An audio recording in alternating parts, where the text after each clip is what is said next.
Boa noite, irmãos e irmãs que aqui estão. É um prazer, um privilégio muito grande poder estar aqui mais uma vez participando da Semana Teológica. Não é a primeira vez, acho que a primeira vez, reverendo Ageu, foi em 1992, quando eu pude expor aqui um tema bem pacífico. Eu falei sobre pena de morte.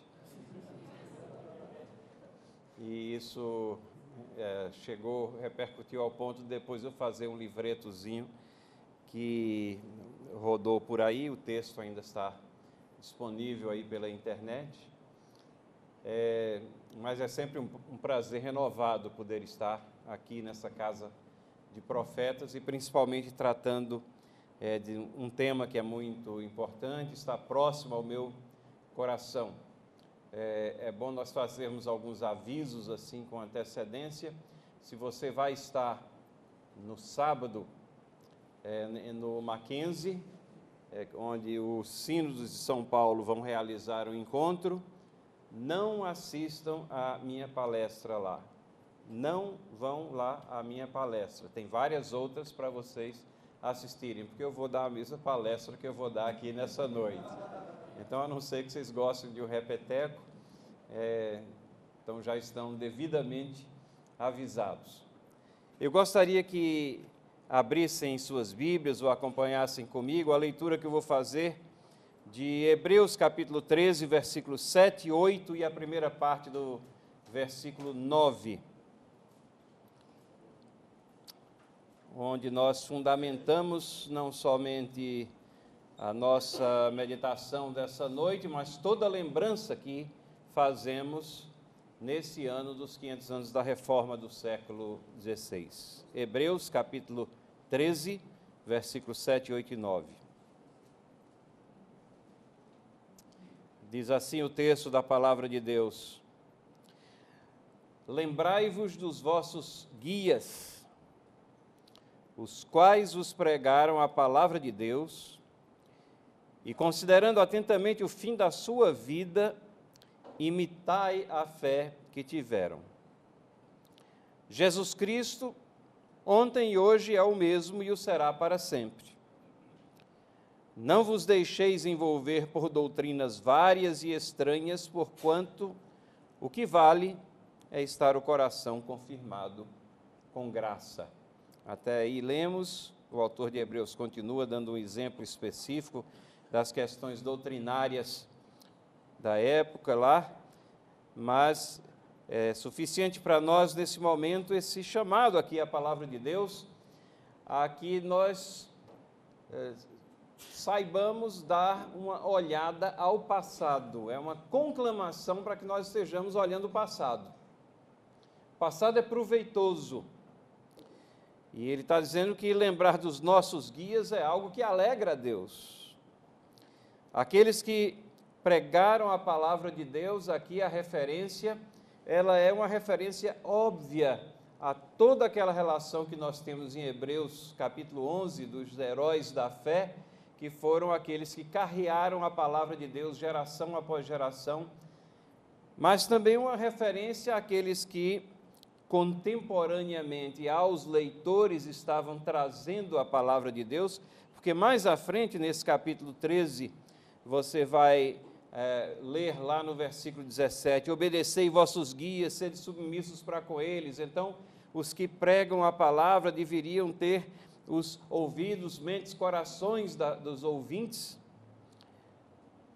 considerando atentamente o fim da sua vida, imitai a fé que tiveram. O que nós estamos fazendo aqui nas diversas igrejas, várias denominações, mas especialmente dentro da nossa denominação presbiteriana, e mais especificamente aqui dentro desse seminário, lembrando a reforma, é exatamente colocando em cumprimento essa admoestação. E o texto passa a mostrar que Jesus Cristo é central em tudo isso. Todo o nosso pensamento tem que ser centralizado em Cristo, a história da redenção é centralizada em Cristo, esses pensamentos do passado são centralizados em Cristo, e é esse Cristo que é ontem, hoje e o mesmo será para sempre. Então, Cristo é o eterno presente, o eu sou. Então, se o olhar é remetido ao passado, ao nos firmarmos em Cristo, estamos naquele que não muda, não há variação, não há sombra de mudança, estamos firmados e temos então um alerta para o futuro. Não vos deixei envolver por doutrinas várias e estranhas, porquanto que vale é estar o coração confirmado com graça. Quando nos esquecemos da lembrança daqueles que nos pregaram a palavra, quando deixamos de imitar a fé, quando achamos que essas coisas são meras firulas históricas e que não vale a pena nós estarmos atentos a elas, o resultado é esse envolvimento com doutrinas várias e estranhas. Vamos deixando então o cerne da revelação da mensagem de Cristo para a igreja, da mensagem de Deus para nossas vidas, e então nós temos esse alerta aqui substancial dentro desse texto. Então, assim, dentro desse espírito, vamos lembrar um pouco a reforma protestante do século XVI, mas especialmente mais à frente vamos procurar ver qual é a mensagem que ela trouxe, que é relevante para o século XXI, para esse século que nós estamos vivendo, para os dias que nós estamos vivendo, para a igreja em que nós estamos colocados por Deus para fazer uma diferença nesse mundo tenebroso, onde Ele espera que sejamos e continuemos sendo sal da terra e luz do mundo. Quando nós pensamos na reforma, chama-nos a atenção as distorções várias que surgem, porque 500 anos não é todo dia que algum evento completa. Então, a mídia ela está cheia de relatos, de lembranças, algumas verdadeiras, outras que são ilações e várias e diversas distorções. Isso não é de hoje. A reforma ela sempre foi apresentada com um certo grau de distorção. Se você estudou história na educação básica, desde o ensino fundamental, o ensino médio, e chegou naquelas páginas onde fala da reforma, você talvez atravessou aquilo, não percebeu, mas se olhar agora com todo o conhecimento que você já tem e experiência que acumularam ao longo dos anos, especialmente experiência cristã e bíblica, vocês vão ver que muito daquilo que nos alimentaram sobre a reforma nesses livros seculares, eles representam grandes distorções sobre a reforma. Uma das versões mais comuns, e eu lembro que eu ouvia isso de vez em quando, é que Lutero era sempre apresentado como um monge que queria casar, e por isso ele brigou com o Papa. Então essa era a visão que era dada de Lutero, e a Igreja Católica fez de tudo para perpetuar essa visão sobre Lutero. Alguns desses livros, ou dessas histórias, ou dessas reportagens, vão sempre apresentar Lutero como sendo alguém que ambicionava o poder político. Na realidade, era uma sede pelo poder e poder político que fez com que Lutero quebrasse os laços com Roma. Alguns outros dizem, e nós vamos continuar a ver também essa distorção, que Lutero é apenas um místico rebelde, sem convicções reais e profundas. E nós sabemos que as convicções dele foram reais, foram profundas, foram motivadoras de suas ações. Quando a reforma fez 450 anos, isso faz já um bom tempo, 50 anos, a metade aqui não era nem nascida, nós tivemos igualmente várias celebrações sobre a reforma, e até um livro que foi escrito pelo reverendo Sabatini Lally, o nome do livro é Lutero 5 séculos depois. Na realidade, esse livro ele foi feito comemorando 500 anos do nascimento de Lutero, não da pregação das 95 teses, E nesse livro ele coletou diversas dessas distorções e apresentou lá num determinado ponto do livro. Ele diz assim, que Lutero é descrito como doente de alma, psicopata, enganador, falso profeta. E aí, um historiador famoso, ele relata, chegou a escrever que excomungado em Worms, em 1521, Lutero entregou-se ao ócio e à moleza. Então, enquanto ele se entregava ao ócio e à moleza, né, ele traduzia a Bíblia e ele produzia os seus escritos e reformava a igreja e pregava. Mas, vejam, são situações que são colocadas como se a reforma fosse apenas uma revolta de uma pessoa contra outras pessoas, e não uma força motivadora gerada pelo Espírito Santo de Deus na vida de alguém que foi levantado historicamente naquele momento da história para fazer com que a profecia de Cristo estivesse se cumprindo naqueles dias, e nos nossos dias as portas do inferno não prevalecerão sobre a igreja.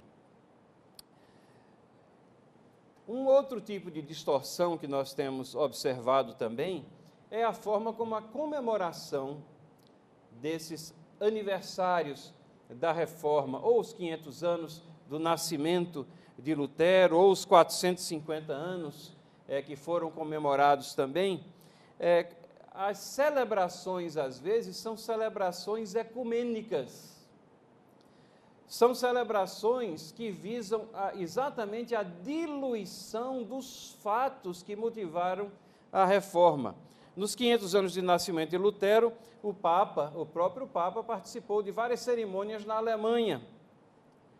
E certamente não foi porque ele estava convencido das verdades ensinadas por Lutero, porque a igreja doutrinariamente, formalmente, documentalmente, ela pouco mudou desde a sua participação.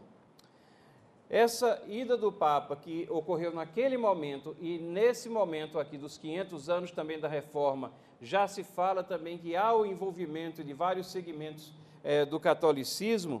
Isso comprova que a imagem de Lutero e dos princípios que Lutero pregava estão sendo alvo de um processo daquilo que a gente pode chamar de revisionismo histórico. Estão redescrevendo a Reforma, modificando aquilo que a Reforma realmente foi. Dilui-se a força das doutrinas que Lutero pregava, possibilita-se uma aproximação com polos opostos, exatamente porque foge-se daquilo que foi realmente a Reforma. Nessa celebração de 450 anos, a revista Time chegou a escrever o seguinte: o Domingo da Reforma está se tornando um evento ecumênico que olha para o futuro em vez de para o passado. Que frase bonita, empolgante, mas, na realidade, que descaracteriza totalmente o que foi a Reforma.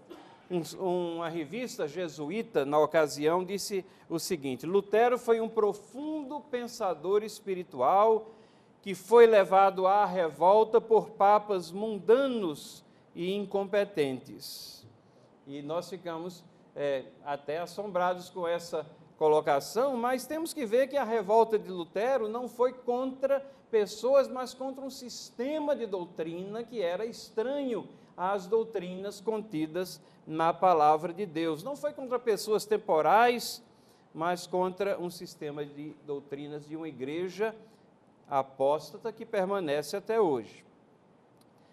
Bispos de igrejas católicas e luteranas nos Estados Unidos fizeram uma declaração solidária no aniversário desses da Reforma, dizendo o seguinte: recomendamos um programa conjunto entre os membros de nossas igrejas de estudo, para estudo, reflexão e oração. Será que a gente pode imaginar, discípulos jesuítas conscientes e sinceramente fazendo estudos, reflexão e oração em comemoração à Reforma do século XVI? só pode isso ocorrer de uma maneira, ignorando os pontos fundamentais de doutrina que foram levantados pelos reformadores.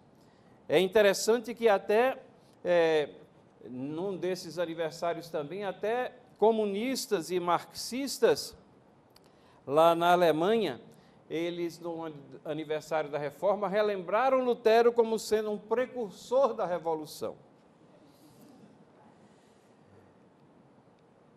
O impressionante é que isso termina vazando e chegando ao campo evangélico também. E dentro do campo evangélico, a gente vai vendo que essas questões básicas da reforma vão sendo diluídas. Há um documento que foi firmado há algum tempo atrás, chamado Evangélicos e Católicos Juntos, Evangelicals and Catholics Together. Esse documento, ele visava a militância ou co-beligerância em alguns pontos de concordância, mas ele foi controvertido desde a sua divulgação. A intenção desse encontro que gerou o documento era de fazer algumas ações conjuntas de cunho moral, político, por católicos e protestantes. Mas no bojo do documento você tinha uma falta de discernimento muito grande e uma falta de sabedoria, porque no documento há o encorajamento para que as pessoas convertidas sejam respeitadas na sua convicção de se filiar a uma igreja católica ou protestante. Isso dentro do campo evangélico. Surpreendentemente, esse documento foi subscrito até por um grande teólogo que tem grandes obras evangélicas e reformadas, como J.I. Packer. Ele foi um dos que assinaram esse documento. Mas nós vemos aqui que na hora que você prepara uma co-beligerância, mas você diz que não faz diferença se você está afiliado a uma igreja ou outra, você está descaracterizando exatamente o cerne, os motivos da reforma do século XVI. E a revista Ultimato também trouxe em uma de suas páginas, no número, vários artigos e depoimentos vindo do campo evangélico que refletia basicamente a mesma compreensão desse documento, Evangélicos e Católicos Juntos.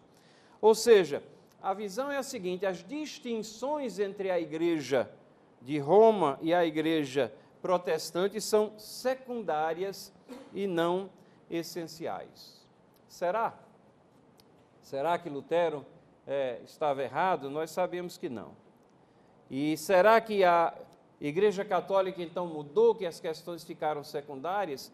Também não, porque os cânones do Concílio de Trento, eles mostram com toda clareza que doutrinariamente a Igreja Católica continua ainda com as mesmas premissas e bases calcadas na tradição e numa religião humana, aquelas que motivaram Lutero a se rebelar contra essa visão, contra esse estado de coisas e a pregar as suas teses lá. Vejam, o cânon 9 diz assim: se alguém disser que o pecador é justificado somente pela fé, querendo dizer que nada coopera com a fé para a obtenção da graça da justificação, e se alguém disser que as pessoas não são preparadas e predispostas pela ação de sua própria vontade, que seja anátema, ou amaldiçoado, né? Ou excomungado.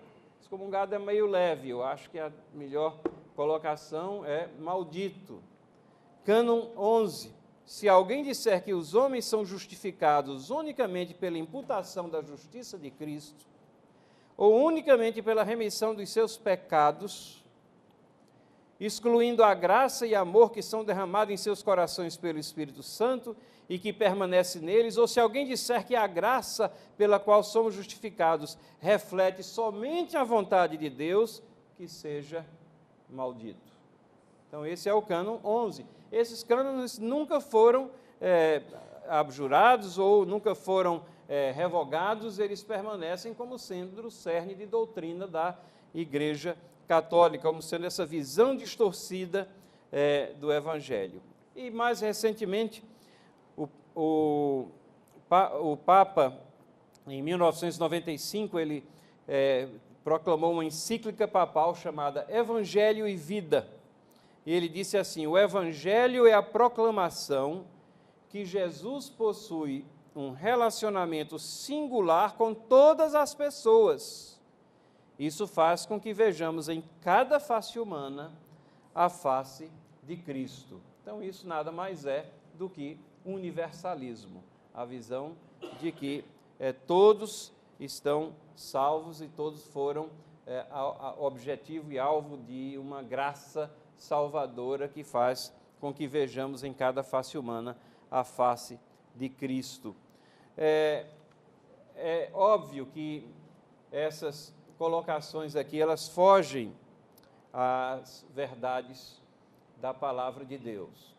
E foi contra essa visão distorcida da salvação que Lutero se insurgiu.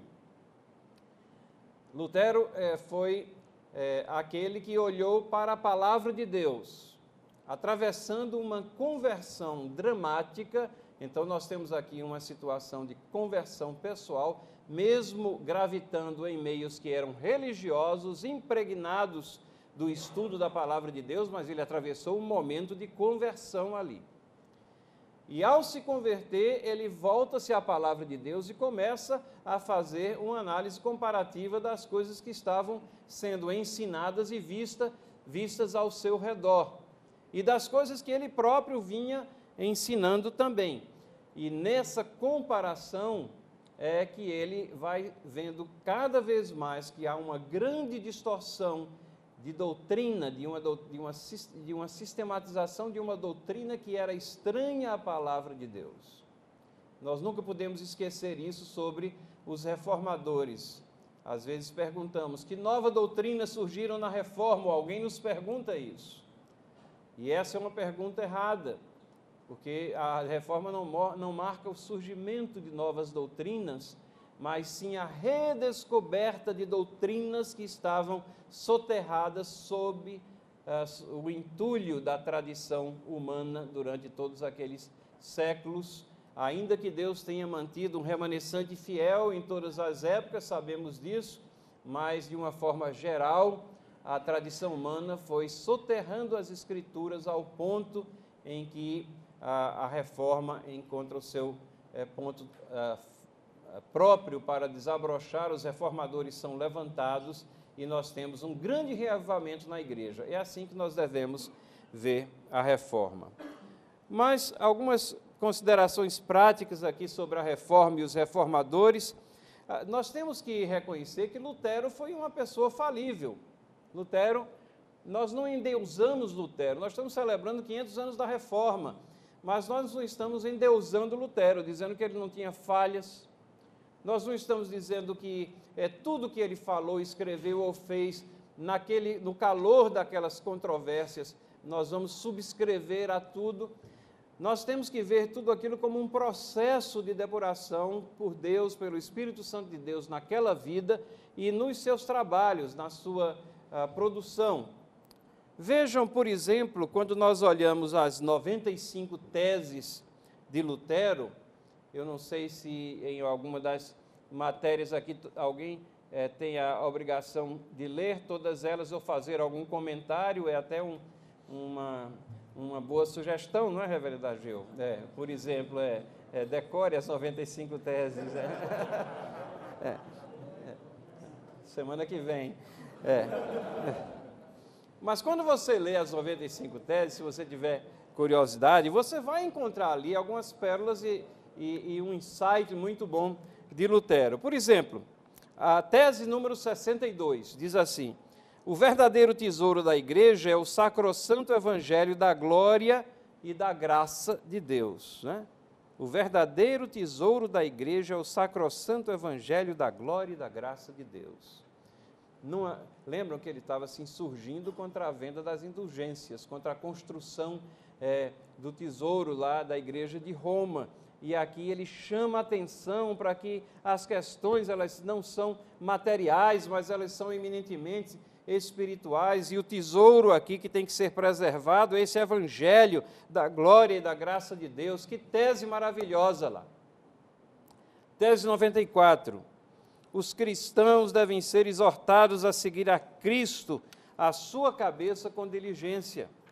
Então, nós vemos aqui também uma visão muito clara de que Cristo tem que ser seguido, de que não é nenhuma pessoa que vai agora ditar e pontificar os caminhos, não, mas nós temos que seguir a Cristo, nós temos acesso direto ao trono. E na visão de Lutero, as pessoas tinham que ter a palavra de Deus, né, em suas mãos. Então, nós vemos aqui essas sementes preciosas daquilo que cristalizaria nas obras de Lutero, que desabrochariam mais tarde. Mas também vemos nas 95 teses alguns resquícios do romanismo. E é de se esperar isso daí também.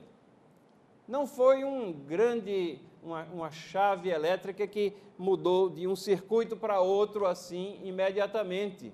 Não, é um processo, né? Mais como se fosse um potenciômetro que você vai mudando de um ponto para outro. Lutero faz, por exemplo, referência ao purgatório sem contestação à doutrina, a doutrina própria do purgatório, em 12 de suas teses. 10, 11, 15, 16, 17, 18, 19, 22, 25, 26, 29, 82. Por exemplo, a tese 29, eu vou ler. Quem disse que todas as almas do purgatório desejam ser redimidas? Temos exceção registrada nos casos de São Severino e São Pascal, de acordo com uma lenda sobre eles. Então você vê que o pensamento dele ainda está impregnado não somente com um certo panteão dos santos, mas até com a própria forma que ele contesta aqui a questão de Tétio, porque Tétio dizia que você, pagando o tilintar das moedas, representava uma alma que saía do purgatório, e você, dependendo da quantidade de dinheiro que você colocasse ali, você poderia também já garantir a sua própria salvação, não é? Se assim fosse, Gedel era o homem mais salvo do Brasil.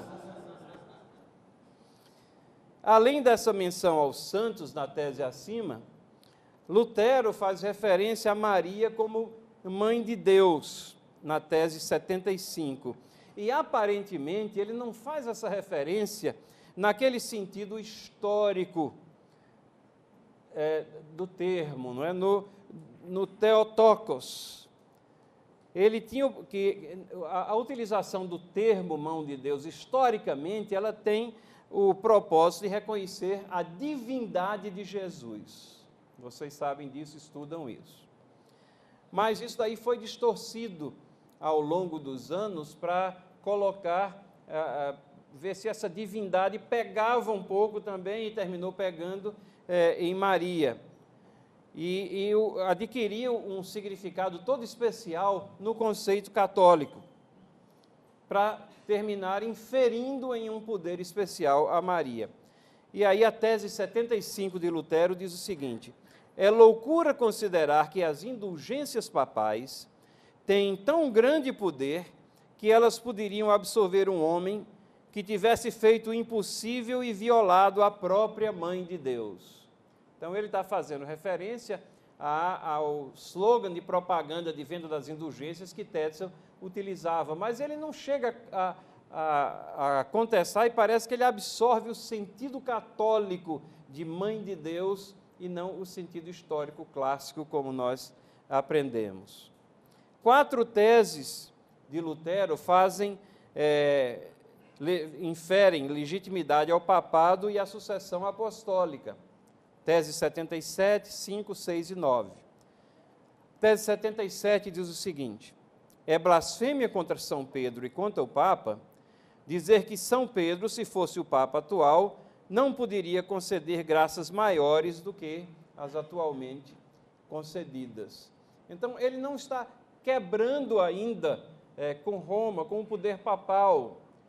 Aquele pregar das teses é o grande momento histórico, ele está se insurgindo contra algo que tem a bênção papal, que representa os desvios de Roma cristalizados naquela ação ali da venda das indulgências, mas nós não vamos encontrar nessas 95 teses um tratado de teologia sistemática que você vai subscrever abaixo. Então é importante que nós tenhamos essa consciência também, né? Nós não estamos endeusando Lutero, mas vendo a mão de Deus trabalhando naquela vida por um processo de quebra, convencimento, quebrantamento e depois submissão aos desígnios de Deus, com esse reflexo todo que nós vemos na igreja. E nós vemos que esses resquícios de romanismo, eles terminam se fazendo presente na própria formulação da igreja luterana, na estruturação hierárquica da igreja luterana, na compreensão quase católica dos elementos na ceia do Senhor. Possivelmente poderíamos dizer que na Reforma nós encontramos algum individualismo em excesso nos reformadores, alguma falta de unidade entre irmãos de mesma persuasão teológica, principalmente na interação dos luteranos com Zwingli e Calvino, mas todas essas limitações, elas são naturais, elas fazem parte da humanidade dos reformadores e não devem nos cegar de ver que eles foram poderosamente utilizados por Deus na preservação de suas verdades. E é dentro desse contexto que Lutero é levado a fazer uma reforma que ela é eminentemente espiritual. Uma reforma e uma revolta contra uma estrutura errada, uma doutrina errada e uma doutrina que distorcia a salvação. A reforma não foi um movimento sociológico, a reforma nunca pretendeu ensinar a salvação do homem pela reforma da sociedade, mas os reformadores sempre compreenderam que a sociedade ela é reformada pelas ações do homem resgatado por Deus. Foi um grande reavivamento espiritual e começou, como nós já fizemos referência aqui, com essa experiência pessoal de conversão. Então, as 95 teses, elas apresentam coragem, desprendimento, preocupação legítima com o estado decadente da igreja, procura sincera, verdadeira pelos ensinamentos da palavra de Deus. E não reformadores preocupados em inventar novas doutrinas que nunca dantes foram formuladas. Aliás, essa é uma das características das seitas. Vêm e apresentam uma nova doutrina que ninguém sabia antes, um líder que vai propagar essas doutrinas, e essas verdades novas nas seitas passam a ser determinante da interpretação dos demais, os escritos desses líderes passam a suplantar a palavra. A reforma está em completa oposição a isso. Nenhum dos reformadores declarou ter descoberto verdades ocultas, mas simplesmente apresentavam com toda singeleza e precisão os ensinamentos das Escrituras. Os comentários, aquilo que produziram, as controvérsias, os seus sermões, versaram sempre sobre a clara exposição da palavra de Deus. Martin Lloyd Jones, ele escreve o seguinte, que a maior lição que a reforma protestante tem a nos ensinar é justamente que o segredo do sucesso na esfera da igreja e das coisas do Espírito é olhar para trás. E ele adiciona, Lutero e Calvino foram descobrindo que estiveram redescobrindo o que Agostinho já tinha descoberto e que eles tinham esquecido. Então é um movimento de volta à palavra de Deus. Qual a mensagem da reforma tantas mensagens da Reforma que são válidas, pertinentes e necessárias para serem lembradas nos nossos dias, nesse século XXI. Mensagens que são sempre atuais porque procedem da palavra de Deus.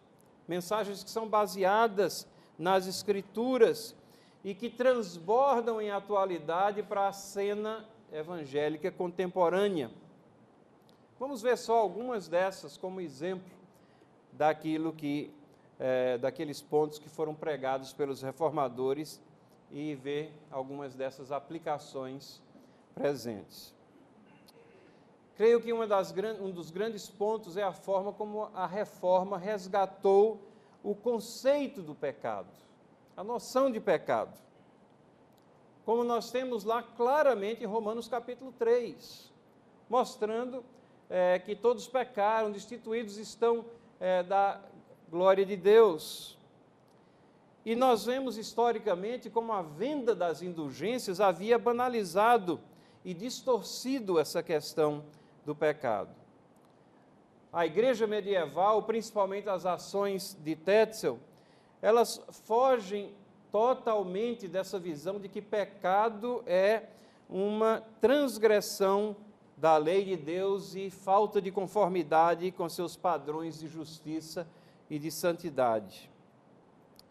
Quando você tem uma pregação ou uma conclamação que o resgate do pecado pode se efetivar meramente por dinheiro, você está banalizando a seriedade do pecado.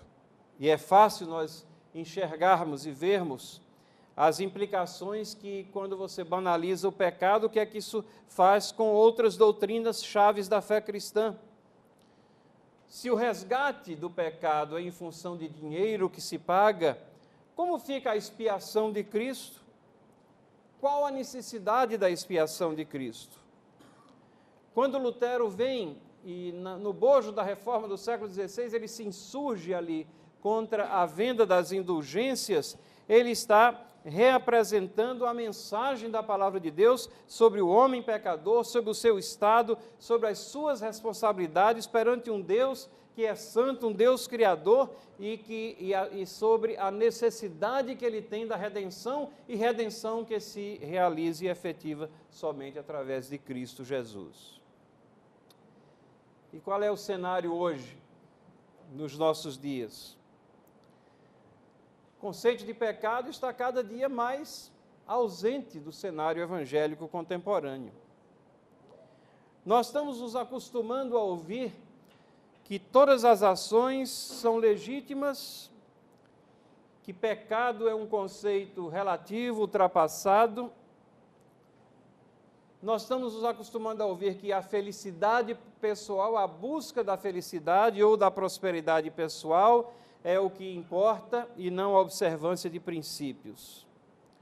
E isso ocorre nos meios evangélicos, onde a preocupação é sempre maior em se encontrar justificativas, explicações, racionalizações para comportamentos que são pecaminosos, em vez de convicção e arrependimento. A pregação do arrependimento é considerado algo incômodo nas nossas igrejas e no cenário contemporâneo. A mensagem da reforma para o século XXI continua a mesma. É demonstrar a necessidade de vermos o pecado com a gravidade que Deus o apresenta em sua palavra e de nos lançarmos debaixo da graça, da misericórdia de Cristo Jesus, o único nome no qual há redenção para os nossos pecados. Um outro ponto, a reforma pregou a doutrina da justificação somente pela fé, não é? Um dos solas da reforma. A Igreja Católica havia distorcido o conceito de salvação. Além da questão monetária, da venda das indulgências, mas a salvação havia sido distorcida e era a salvação pelas boas obras. E Lutero, lendo a palavra de Deus, ele verifica quão distanciada está essa pregação das verdades bíblicas. Salvação é uma graça concedida pela fé. O trabalho é todo de Deus. As boas obras, elas não fornecem, não podem fornecer a base de salvação, elas são simplesmente evidências e subproduto de uma salvação que procede da infinita misericórdia de Deus para com o homem pecador, um homem que é arrancado da lama do pecado, da perdição do pecado. Qual a situação nos nossos dias? Nós estamos novamente perdendo essa compreensão. E a mensagem da reforma, ela continua sendo necessária. Procura-se hoje, sim, a justificação pelas obras. Muitas vezes prega-se a justificação perante Deus através de envolvimento social, em ações de cunho social. A justificação pela fé está sendo considerada, nos últimos anos, como eu mostrei aqui alguns exemplos nessa aproximação ecumênica, como sendo um ponto secundário. Você está juntando pontos antagônicos e dizendo que a justificação pela fé é algo secundário, tanto que não importa em que igreja ou que religião você siga, porque são duas religiões diferentes. Esses amplos trabalhos de cooperação, eles terminam diluindo a questão da justificação pela fé. A unidade e a unidade espúria passa a ser o objetivo maior. E vimos isso retratado naquele documento, evangélicos, e católicos juntos. Um terceiro ponto que nós vemos que é vital para os nossos dias e que esteve presente na reforma. A reforma resgatou o conceito da autoridade vital da palavra de Deus, o sola scriptura. Na ocasião da reforma, a tradição já havia se incorporado aos padrões determinantes de doutrina, de comportamento. Na realidade, a tradição já havia superado, suplantado a mensagem das Escrituras. A Bíblia era conservada longe, afastada das pessoas. Era considerado um livro só para os entendidos. Era considerado um livro obscuro, perigoso até para as massas. Os reformadores, ao contrário, eles redescobriram e eles levantam bem alto esse único padrão de fé e de prática, a palavra de Deus. E por esse padrão, eles passam a ferir tanto as autoridades, quanto as práticas religiosas em vigor, quanto as ações do dia a dia das pessoas. Como é que nós estamos nos nossos dias, nesse século 21? O mundo está sem padrão, mas não é somente o mundo.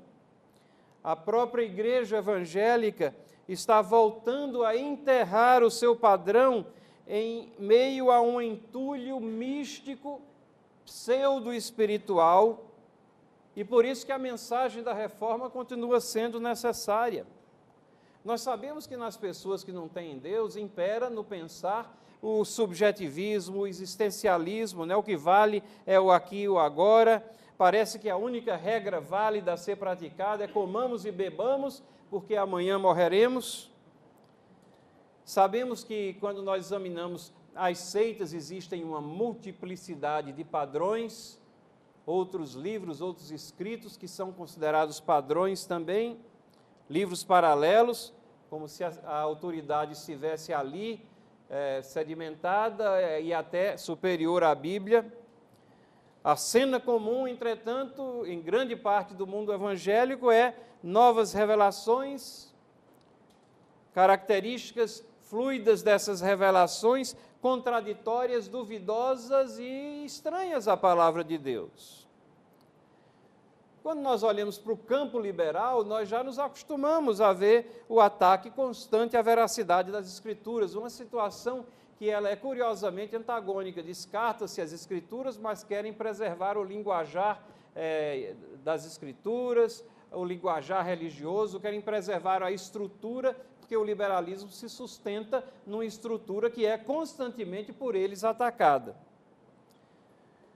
Já há mais de 2 séculos que o liberalismo ataca sistematicamente a veracidade da palavra de Deus, como se a fé cristã fosse capaz de subsistir sem o alicerce principal das Escrituras. Mas, mesmo no campo evangélico, nós somos perturbados com alguns ataques à Bíblia, como regra inerrante de fé e prática. Muitos que se colocam como intelectuais têm colocado em xeque a doutrina da Bíblia como livro inspirado.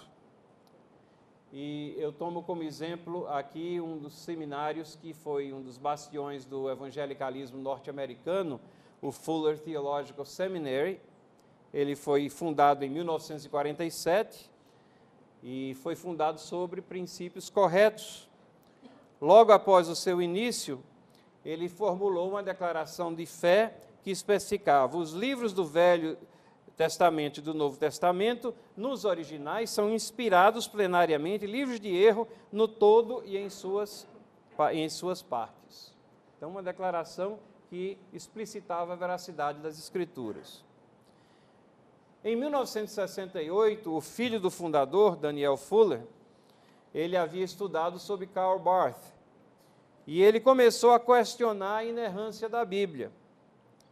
E começou a fazer distinção entre trechos revelativos e trechos não revelativos das Escrituras. E o presidente que se seguiu a dele, David Hubbard, e vários outros professores, todos eles considerados evangélicos, também abraçaram essa mesma visão de que haviam textos revelativos e outros não revelativos.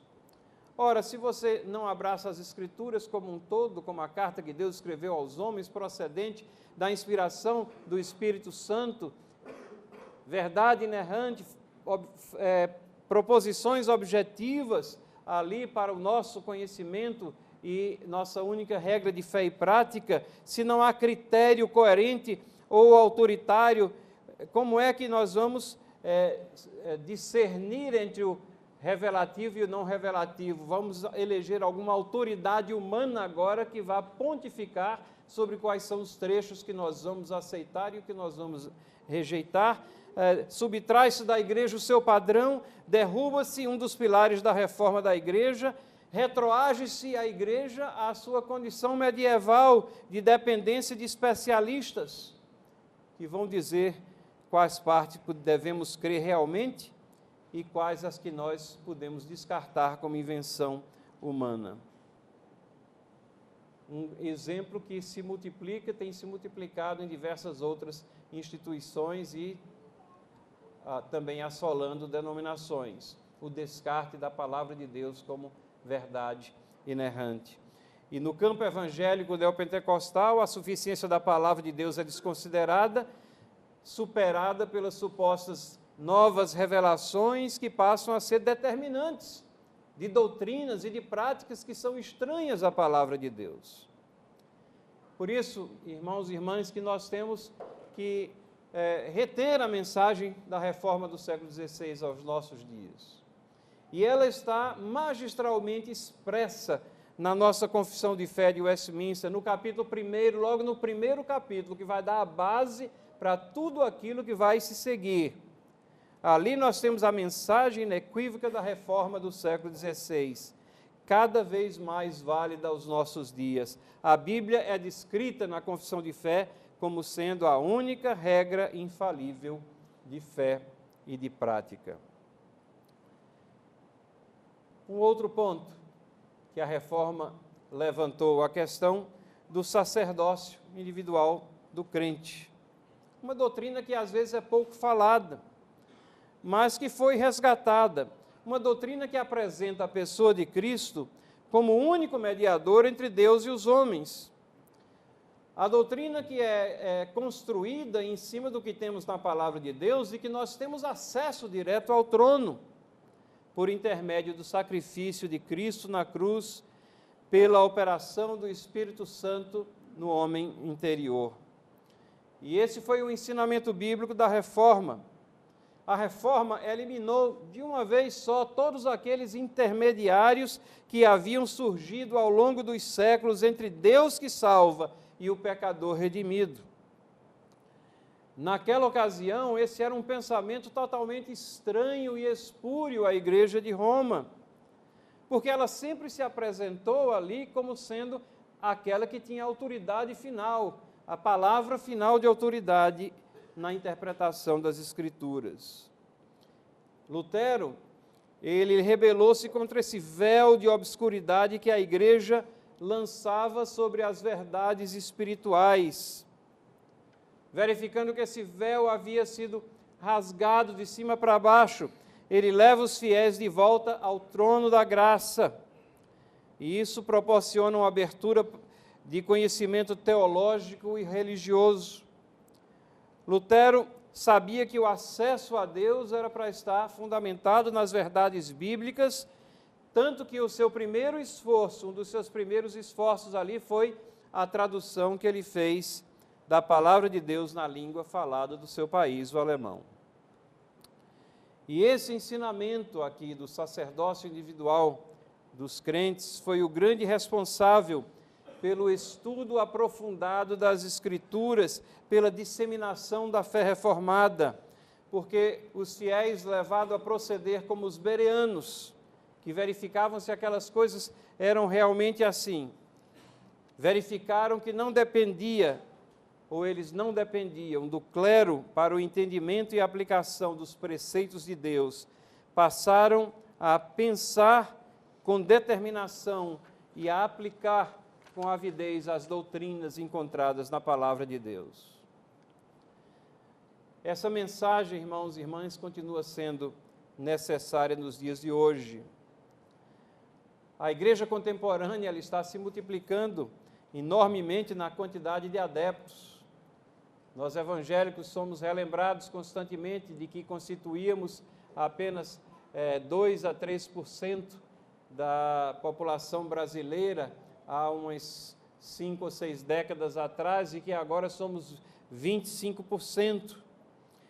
Mas às vezes a gente olha e vê que é uma multiplicação estranha, porque ela é acompanhada por uma preguiça mental ao estudo e, consequentemente, por práticas também que são questionáveis. E parece que a igreja evangélica como um todo está tomada de uma anorexia espiritual, onde nos contentamos com muito pouco. Pessoas que se sentem mestre sem estudo. Nos concentramos na periferia e não no cerne das doutrinas. Nos contentamos tão somente com o leite e não com a carne espiritual. E a mensagem da reforma é tão necessária para que nós não venhamos a ter geração após geração de analfabetos cristãos. Cristãos que querem tudo enlatado e que se contentam com formas de entretenimento e que essas formas de entretenimento venham a povoar as suas mentes e corações. Cristãos que estão muitas vezes à procura do próximo guru evangélico que vai surgir, em vez de se preocuparem com a palavra de Deus, que ali está para direcioná-los naquilo que devem ser e no que devem fazer. Nós precisamos nos aperceber que a objetividade da palavra de Deus, ela é verdade, proposicional, objetiva, e essa objetividade tem que ter seguimento pelo nosso estudo e na nossa capacidade de compreensão sob a iluminação do Espírito Santo de Deus e na aplicação coerente dos ensinamentos dessa palavra em nossas vidas. Então, irmãos e irmãs, são diversos pontos, diversas mensagens que foram levantados pela reforma do século XVI e que são pertinentes para os dias que nós estamos vivendo para a igreja do século XXI. Tantas outras nós poderíamos aqui nos alongar por mais um bom período só mencionando como essas verdades são necessárias, porque na medida em que nos distanciamos da palavra de Deus, todas aquelas condições, inclusive a teologia da prosperidade, nada mais é do que uma versão eletrônica das indulgências de Tetzel.